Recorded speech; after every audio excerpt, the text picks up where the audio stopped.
outer space that spreads out endlessly. It is the Earth that existence of the only life is confirmed in that. However, as the progress of global warming and environmental destruction, the life of the Earth that carrying we human being is on the verge of crisis. One of the causes is the problem of industrial waste. Along with the change and the diversification of the social life, we got various wastes. Above all, the handling of organic waste is troublesome. It needs expenses on shipping charge, labor cost, fuel costs, etc. for processing, and it causes problems of the environmental pollution by the occurring of toxic substances. However, the world trend is toward the circulation of society by recycling waste as resources. It is a device that to process organic waste without occurring toxic substance and resourcing to superior product. Future-oriented subcritical water reactor system, AmRecycle machine. It is a machine which contributes to an anti-global measure, the global environment, and in addition, it is the device that is in step with the times. AmRecycle machine can process all organic waste. In other words, can process all the waste that could be burned. Please look. General household garbage, urban garbage, livestock waste, plastic waste, medical waste. AmRecycle machine can process all flammable waste, sludge of sewage water and etc., agriculture waste, woody waste, burned ash of incinerators, etc. Processing various wastes is possible. For processing flammable waste, what should we do with the various toxic substances, bad smell, filthy water, etc.? If we burn it? Please don't worry about it. There is no incineration process in AmRecycle machine system. The treatment is not burning, but by subcritical water reaction. AmRecycle machine is a subcritical water reaction device. When the temperature and the pressure of water are raised to 375 and 22 MPa, 220 atmosphere, it becomes uniform fluid that is neither steam nor water. This point is called critical point. If the state of water is lower than the critical point, it is called subcritical water, and the reaction with this water is called hydrothermal reaction. Through this hydrothermal reaction, the molecular of organic substance, for instance starch and the protein, respectively dissolve to glucose and amino acid and decompose to low molecular. That is, the solid substances are liquidized. It is very safe and environmentally friendly, but different with the organic solvent, because it is a hydrothermal reaction. If there is no incineration process, what kind of merit is there? There is no incineration, which is the process by subcritical reaction without burning. Besides, the wastes are closed in the process. If processing the flammable waste is by burning, the various toxic substances occur. For example, carbon dioxide, dioxin, nitrous suboxide come out with bad smell, would damage the neighboring environment. AmRecycle machine does not generate toxic substance, bad smell, or filthy water.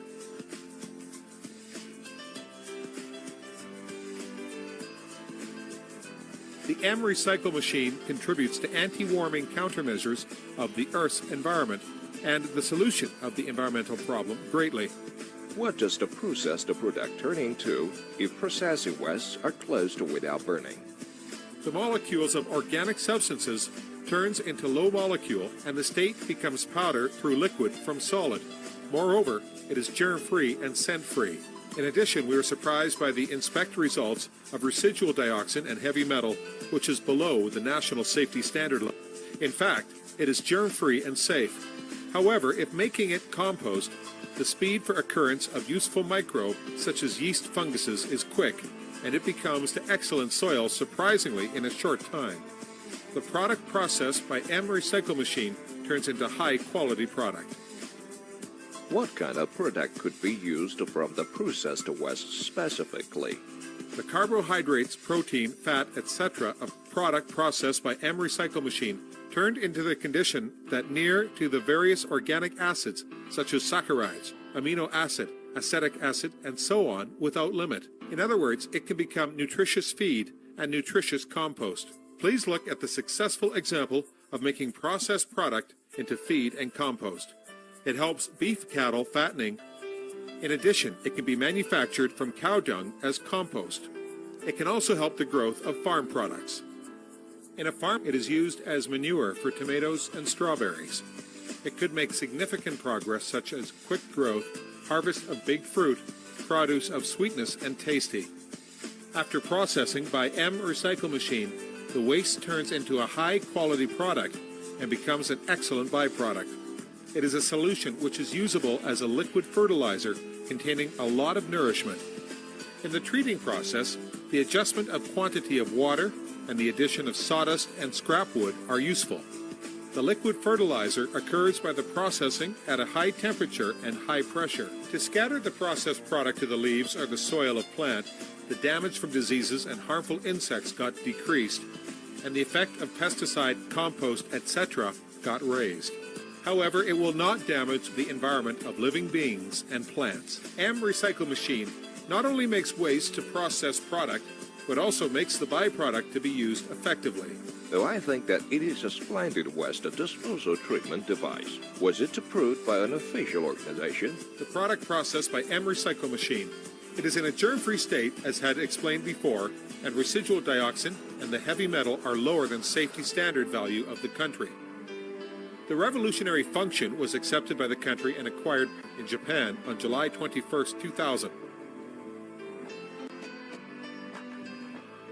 It gained high evaluation and is applying for international patent in many foreign countries. It was granted a patent in Hong Kong on December 12, 2008.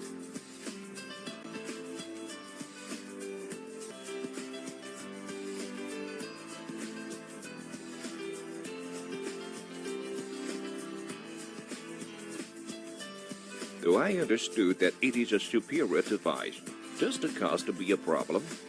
The size of M Recycle Machine 2, which is 2.5 meters in width, 4.5 meters in height, is small, but the quantity of waste for process is large. The 2 cubic meters quantity of waste could be processed in 15 minutes to 1 hour. The device is small, but the quantity of waste processed is large and in a short time. However, the work staff only needs 2 to 3 people.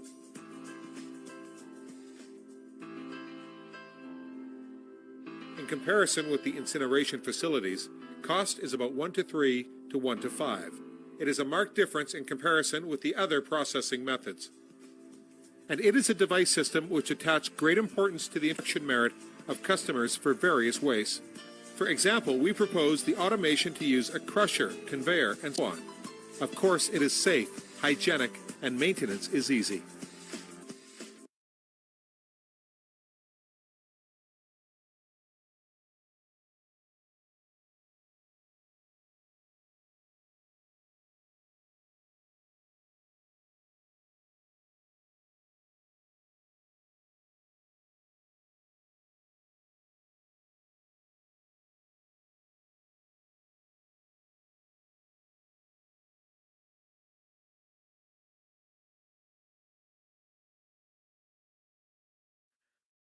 Magandang araw po, Luzon, Visayas, Mindanao, magandang hapon, Metro Manila. Ito po, ang Luntiang Bayan, Palamuhayan at Kalikasan. Ang programa handang tumulong para gumabay sa ating pagpaparatining kulay at patiwasay ng ating pong pamumuhay. Ako po inyong lingkod, samahan niyo po kami sa loob po ng isang oras na balitaan at pakikipagkwentuhan sa mga usapin ng iba't ibang panahon ng pagbabago ng panahon at kung paano ito malulunasan sa pamamaraang makakalikasan. Kasama po natin ang magiting at may pinaglalaban, Colonel Rodrigo Bonifacio. Colonel, magandang araw po sa inyo. Magandang araw sa iyo, Onin. At gayon din sa ating mga taga-subaybay, ang ating mga green advocates at mga followers, siyempre yung kanilang pamilya na nanonood ngayon. Yes, sir. Sa oras na ito. At sa araw na ito, Yes, meron tayong mahalagang tatalakayin. At ito ay isa sa sangay ng global responsibility for environmental and ecological nurture. Tama kayo, sir. At bago po natin papuntahan ang usapin na yan. Nagpapasalamat po tayo, sir, sa ating po mga kababayan na patuloy po nagtataguyod sa pamahagi po at pagpapaalam na meron pa tayong programang para sa kalikasan. Oh yes, of course. At itong ating tatalakayin ay isa lang sa sangay ng ating green organization. Dahil sabi ko nga ng mga nauna nating mga episode, 6 na essential sectors yung ating tinatalakay dito. At Ayun. dito, meron din tayong tinatawag na 9 supporting committees Mhm. para at least umusad at mabuhay itong ating programa. Ano ba yung sir, mga iba't ibang mga aspeto sektor nitong ating pinatukoy? Andiyan ba yung mga ukol sa natalakay natin ito ng mga nakakaraan? Ay syempre, tinalakay na natin no, yung 6, no? Yung 5. Mhm. Ito na ngayon ang pang-6. Ayun. Of course, Isa-isahin isa-isahin sir. natin. Apo. Yung unang-una, yung energy production. Mhm. Sumunod yung agriculture, transportation, itong reforestation, Mhm. itong industrial processes and green technologies. Yes, sir. Sa araw na ito, Yan. ating tatalakayin ang tungkol sa solid waste management. Ayun, naku sir, marami nga po nagtatanong sa ating mga kaubayan, ano ba yung solid waste management na yan? Noong ko pa narinig yan eh. Ano ba yung mga kasasabing mga pamaraan na kailangan mo bang idaan sa sistema at batas ang mga paraan ng tamang paglilinis ng bahay, tamang pagtatapon ng basura? Ano po ba yung kaisipan talaga ng ating mga kababayan, partikular na itong usapin ng solid waste? Well, pagdating natin sa solid waste management, isa ito sa mga essential sector Mhm. na lumalaban Yes, sir. sa global warming at climate change. Mhm. Dito ay ating itinuturo yung proper management of solid waste. Mhm. Kasi it certainly plays a crucial role in reducing the greenhouse gas emissions.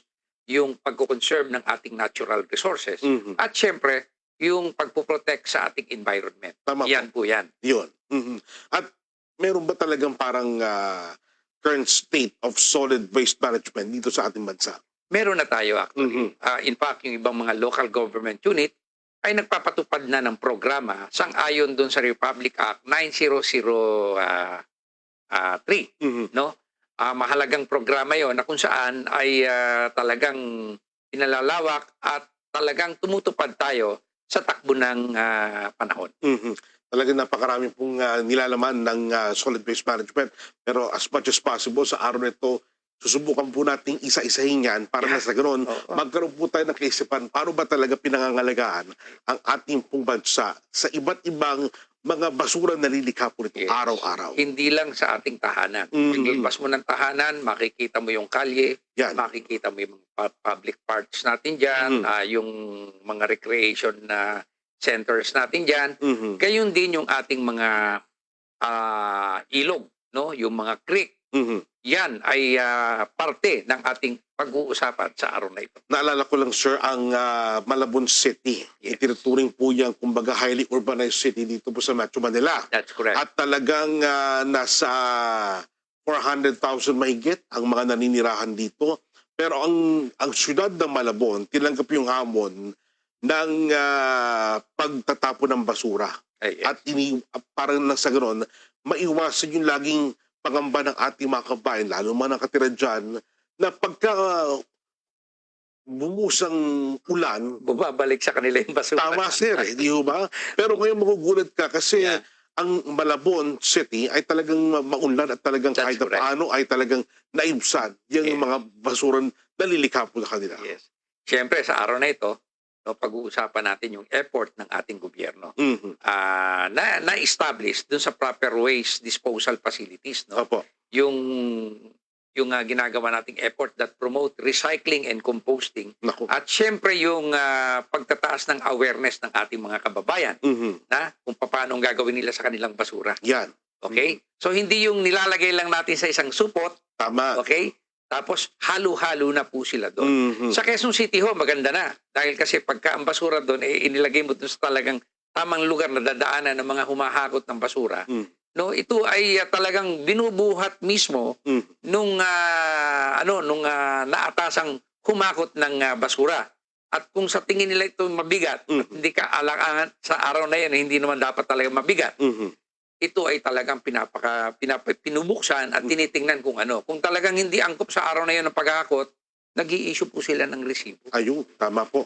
At maganda po yun, sir, sapagkat patid natin dyan sa Quezon City lang, sir, marami po mga truck ng basura, yung bang naglilipat-lipat ng Yes. iba't ibang mga lugar That's at correct. talaga nangongolekta That's correct. ng tama. Tama yun. Ayun. Alright, sir. Pero meron sila sinasabing zero waste management. Di ba? Yeah. Ano po ba itong zero waste management? Bakit isa yan sa mga isinusulong ng mga makakalikasan ngayon? Well, talagang yun ang objective natin. Pero tayo nga talagang nagsisimula, papunta tayo. Yun ang ating vision talaga na kailangan ma-achieve ang zero waste management. Mhm. At at this point in time, makikita natin na kailangan pa rin natin ng tuloy-tuloy na edukasyon, awareness sa ating mga kababayan. Mhm. Sabi ko nga, kung talagang zero waste management yan, na-achieve na natin yung binabanggit ko kanina, yung Opo. effort natin on proper disposal sa Mhm. facilities, yung recycling and composting, at syempre yung awareness, hitik na sila sa kaalaman. Tama po. Well, anyway, sir, lalaliman po natin ang pag-uusap tungkol po sa usapin ng solid waste management, isa sa mga malagang sektor ng green or global responsibility for ecological and environmental nurturing. Di ba, sir? At lahat po ng mga bagay na yan, ating pumabalikan, ilang muna paalala.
Nagbabalik po ang Luntiang Bayan, Palamuhayan at Kalikasan. Sir, Colonel, ano ba ang mga lugar o lokasyon dito sa ating bansa na kailangan po talagang protektahan? Ano ho? Para nang sa ganoon ay may ugnay natin doon sa Solid Waste Management Act. Well, unang-una, yung ating tingnan dito, yung landfill. Yung landfill is one of the essential area na talagang kailangan tingnan natin. Mm. But eventually, yung landfill, aalis tayo dyan with Tama the po. upcoming technologies. No? Mhm. Palagay ko, malilimit lang natin sa ibang klase, kagaya ng ikalawa, yung recycling centers natin. Mhm. Doon sa recycling centers, makikita mo, basura na talaga yon. Tama po. Sinisegregate na lang nila yung mga dapat isegregate na Mhm. yung mga biodegradable, non-biodegradable, mga ganun ang ginagawa dyan. At syempre yung ating public parks, Mhm. recreation areas, kung saan pagka mga holiday, lalo na kung Pasko, makikita mo yung ating mga kababayan nagpapalipas ng oras at nag-i-enjoy kasama ang pamilya Tama nila po. Mhm. doon sa public park o yung Mhm. recreation center. Kagaya ng Luneta. Luneta, No? sir. Sa Tama po. Luneta, pagdating ng 24, yung Christmas Eve na sinasabi, Opo. at saka yung New Year's Eve, Mhm. ang dami talagang mga kababayan ang nagpapalipas ng oras Mm. diyan sa Luneta. At pag-alis nila diyan, paglisan nila dun sa kanilang kinalagyan, makikita mo yung basura Naku. iniwan nila. Naalala ko So lang, yan sir. yan. Kasi ang parte ng Maynila na yan, kino-cover ko noon. Daanan ko yan pagkatapos ng isang malaking event. That's correct. Ang mga tao dumarating, pag-alis, iwan yung tambak-tambak na mga basura. At ito pa, no? Karamihan doon sa ating mga kababayan, Mm. lalong-lalo na pagka meron silang mga yung ating mga cause-oriented group, Opo. pag nagkakandak sila ng pagtitipon, Mm. rally, no? Pagkatapos ng rally, basura ang kanilang iiwan doon. Tama po. No? Mhm. At syempre yung isa pang parte, no, yung ating rivers, yung bodies of water, Ah. rivers, creek, no, yung ating dagat, no. Ang nasisira diyan yung lamang dagat natin, Mhm. no, namamatay yung ating mga aquatic natural resources dahil tinatapunan natin ang basura. Tama po. So yung major offender dito, mga kababayan pa rin natin. Naku.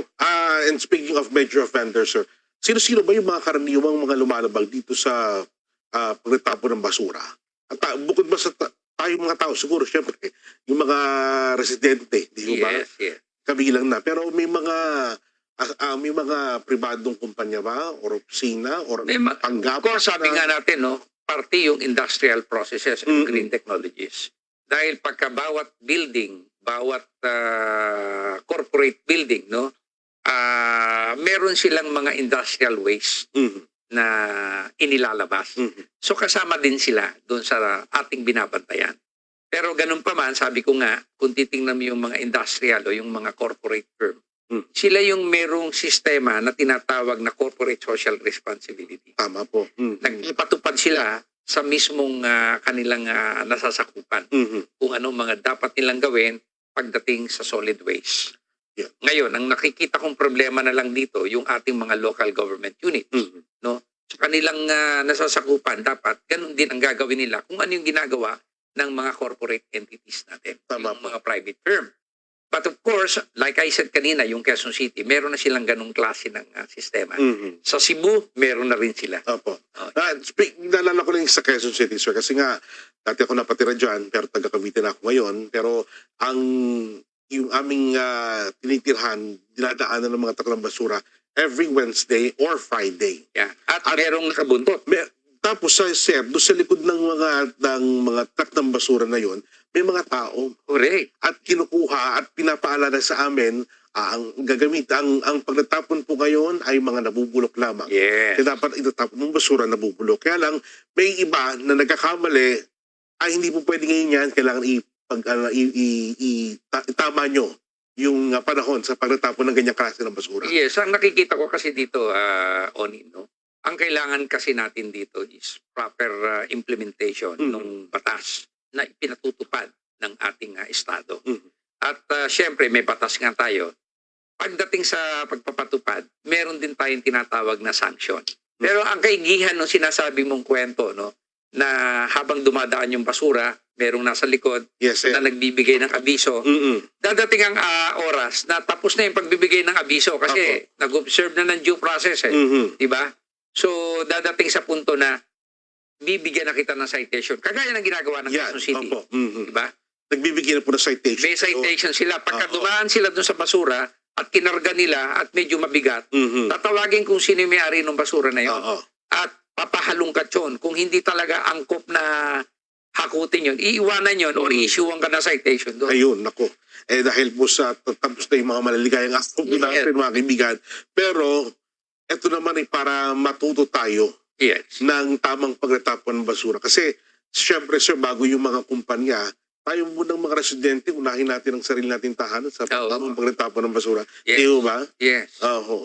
Naalala ko lang, sir, ang sabi niyo po kanina, yung recycling Center. center. Mhm. Kasi, sir, di ba 3 R's yan? Yes. Reuse, reduce, and recycle. Cycle. Oho. Yes.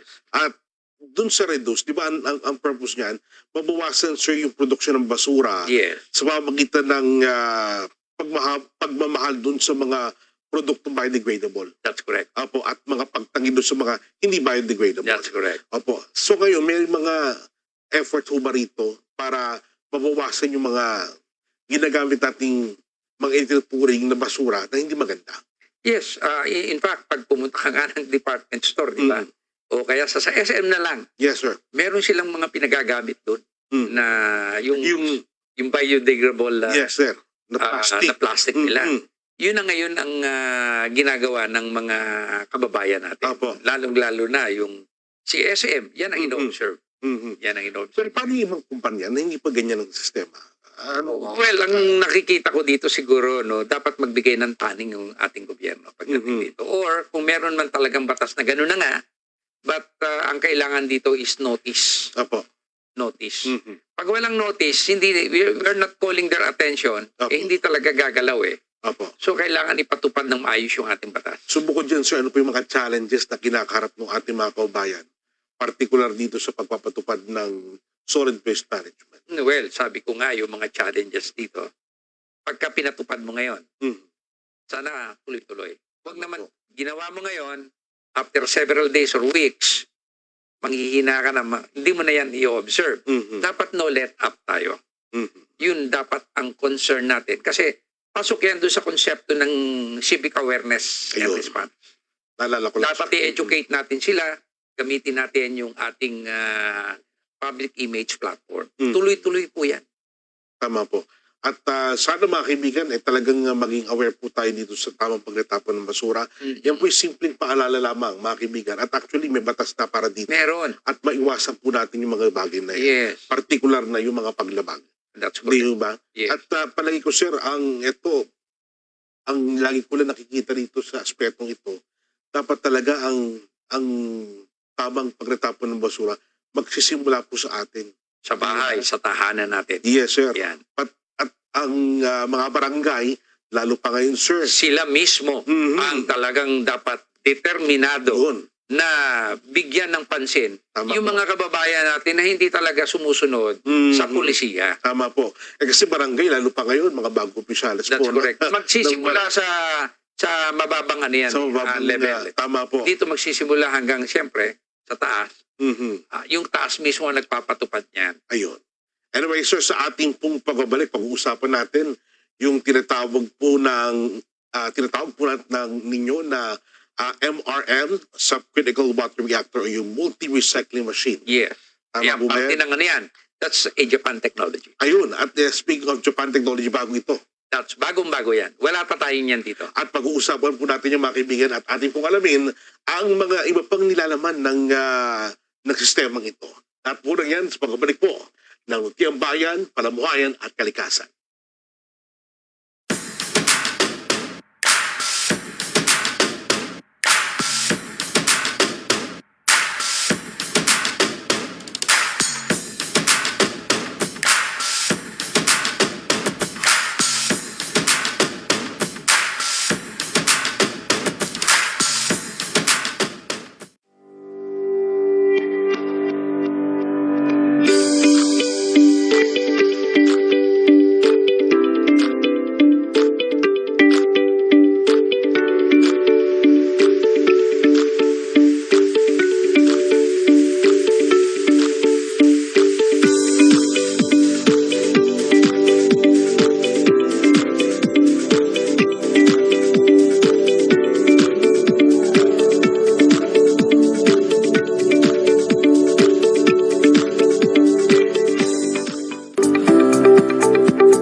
Nagbabalik po ang Luntiang Bayan, Palamuhayan at Kalikasan at sa pagkakataon ito, kapiling pa rin po natin Colonel Rodrigo Bonifacio, sir. Pag-usapan natin itong makabagong teknolohiya na mula pa sa Japan. Alam natin, pag mga bagong teknolohiya, usually, lalo na dito sa Asia, kapitbahay natin, ang Japan, lagi nangunguna po yan, di Oo, ba? nakakapit bahay lang natin. Mm. Kaya nga sabi ko, hindi naman sila maramot actually. Tama po. Ino-offer nila sa atin yung technology na yan. Mhm. At bago natin pag-usapan yung technology na, sir, na bago, may pamamaraan ba, may sistema ba ng tamang pagtatapon ng basura noon kumpara po ngayon? Well, noon talagang nung maliit pa tayo, talagang nakagis na natin. Pag dumaan ng basura, baldi-baldi pang ano, di ba? Tama po, opo. Halo-halo. Tama. Walang Ano? sistema. Mhm. Wala pa tayong kamalayan pagdating sa segregation. Mhm. At bago lang itong nagiging suliranin natin para at least isang hamon sa atin ng United Nations, of course, Mhm. na kailangan isalba natin ang ating planeta. Tama po. At yung sinasabi incineration noon, uso yan. Yes. Pero ngayon- In fact, yan yung naging solution Tama po. para mabilis yung pag-reduce ng ating solid waste. Pero yung epekto noon, yung usok noon, Mhm. nakakasira yung sa green gas emission natin. Tama po. Kaya this time, wala na tayong incineration. Wala ng incineration. At dito, sir, pumapasok yung tinatawag nating multi-recycling machine, subcritical water reactor na mula sa Japan. Yes. Ano po ba ito, sir, na bagong sistemang ito? Well, itong MRM, no? It's an acronym for Multi-Recycling Machine subcritical water reactor. Hindi tayo gumagamit ng apoy dito, no? At Walang pagsusunog ng basura. walang sinusunog dito. Reactor ang ginagamit. Hydrochloropsis ang gamit natin dito. Hydrochloropsis meaning tubig talaga. Tubig siya. Tubig siya. Para ka lang nagpakulo, Mhm. and then talagang after 20 minutes, makikita mo yung basura mo, talagang compost na siya. Pwede mo siya maipaliwanag nyo sa amin paano nagkakaganyan yung mga basura na itinatapon natin. Lalo po sa Japan, sir, kasi karaniwan sa mga Hapon, mahilig daw sa mga recycling, mahilig sa mga plastic Yes. na nire-recycle. Yes. At pagkarami-rami ng mga produktong ganoon sa kanila, Marami. pero mapapansin natin na walang gaanong basura. That's correct. Opo. At ito ba ay dahil sa sistema ngayon? Well, alam mo itong MRM subcritical water reactor. Mhm. Meron din siyang konsepto ng segregation. So kahit na yung plastic, ihalo mo doon sa biodegradable material. Pagka yun ipinroses ng MRM subcritical water reactor machine, lalabas at lalabas siya, makikita mo. Kakaiba doon sa compost. Madali mo na siyang makuha. Okay. Makukuha mo na siya. Mhm. Pero hindi na tayo hahantong sa ganun. Dahil kasi, kung meron tayong sistema ng pagsisegregate ng basura, hindi na siya mapapasama doon. Ayun. Mhm. At ano magagawa dito sa na ibang itsura ng basura mula dun sa mga anong end result nito, sir? Yung basura, yung actual compost, di ba? Yes, sir. Opo. Yung talagang tinunaw niya, Mhm. after 12 days of fermentation, no, diretso na ito sa farm. No? Okay. Kung saan, nandun yung mga tinatanim nating pangsuporta sa ating food security. Yun Mga yung gulay, Opo. mga prutas. At ito, sir, binabanggit natin ito, ang unang pinagmulan nito yung basura talaga. Yes. Hindi natin pinakikinabangan. Yes, yes. At 12 days lang, pwede nang pakinabangan. Yung after 12 days fermentation, Fermentation. dadali mo na siya sa farm. In fact, pagka bago mo siya gilingin Mhm. doon sa MRM subcritical water reactor, meron silang, kasi problema natin sa mo ilalagay yung ipa. Mhm. Tama Diba? po. Yung darak. Mhm. Di ba? Marami. Yes, sir. So, meron na siyang pwedeng paggamitan. Mhm. Pwede mo siyang ihalo doon sa basura na yon Mhm. at isabay doon sa sa MRM subcritical water reactor technology, yung machine, Mhm. no? And then after so many minutes, lalabas na siya doon, nakahalo na siya doon at Okay. dadali mo na lang sa farm. Ayun. Lahat ba na klase, sir, ng basura nililinis itong subcritical water reactor? Yes, pero yung siyempre yung blender ng subcritical reactor, hindi lahat kagaya ng mga bakal na mga malalaki. Mhm. Hindi pwede kasi masisira yung makina. Mhm. So, doon pa lang sa MRF, yung material recovery facility natin, Opo. segregated na siya. Mhm. Yan yung concept. Meron din tayong concept ng MRF. Ayan. At mukhang balak nyo, sir, dalhin yan dito sa ating bansa. Yes. At talagang para maipatupad ng iba't ibang mga lokal na pamahalaan. That's correct. Kagaya ngayon, anong oras na? 2:00. 3:00 yung biyahe ko. Papuntang Japan maya-maya. Opo. Kasama ko yung alkalde ng Cavite City, Mhm. no, si Mayor Denver Chua, Mhm. yung kanyang butihing vice mayor at isang konsihal, at yung kanilang city environmental officer. Opo. Naku, sir, tama-tama po yan sapagkat alam niyo naman sa Cavite, kumbaga may rutuan po natin isa sa mga nangunguna bansa at isa po doon sa mga nangunguna rin ng pagtatapon ng basura. Laking Yes. problema po yan ng, Yes. Cavite, ng Cavite sa kabuuan. Well, nagpapasalamat nga ako kay Mayor Denver dahil Opo. sa kanyang murang edad, nakita niya ang kahalagahan ng solid waste management sa kanyang lungsod. Mhm. At palagay niyo, sir, after ng Cavite, meron pa bang ibang mga lugar na pwedeng sumunod dito? Well, meron akong dinidevelop actually, no. Kinausap ko na ang mayor ng Taytay, si Mayor Alan De Leon. Mhm. Siyempre yung South Cotabato, si Governor Reynaldo Tamayo, kausap ko na rin yan. At lately, kinausap ko rin yung mayor ng Pagsanhan, Laguna. Mm. At siguro sa Enero, kami ay tutulak uli sa bansang Hapon Ayun. para pagmasdan at tingnan kung paano nag-ooperate ang MRM subcritical water reactor machine sa kanilang bansa. Palagay niyo ba, sir, yung subcritical water reactor na yan, pwede rito sa ating bansa. Ubrang-ubra dito. Mhm. At tingin ko talagang ito ang kailangan ng bansang Pilipinas. Gaano kalaki, sir, kailangan natin para maipatayo or maipagawa Well, yung subcritical water reactor? ang pinag-uusapan, sabihin na lang natin, gawin nating classical example yung Payatas, no? Yes, sir. Napakalaki ng land, Okay. ng landfill na yan. Mhm. Sa tingin mo, ilang hektarya yon? Naku, marami po yun. Okay. So napakalaki, di ba? Napakalaki. Tapos nangangamoy. Mhm. Ang kailangan mo lang dito sa pag-establish ng MRM subcritical water reactor ay dalawang size lang ng whole court ng basketball. Dalawang Court. size na whole court basketball. Yes. Tama-tama lang, sir, yung sukat na yun. Oh, nandun na rin pati yung MRF, yung Material Recovery Facilities. Mhm. Nandun na. Ganun lang siya kalaki. Para kang nagtayo ng isang hangar. Ayan.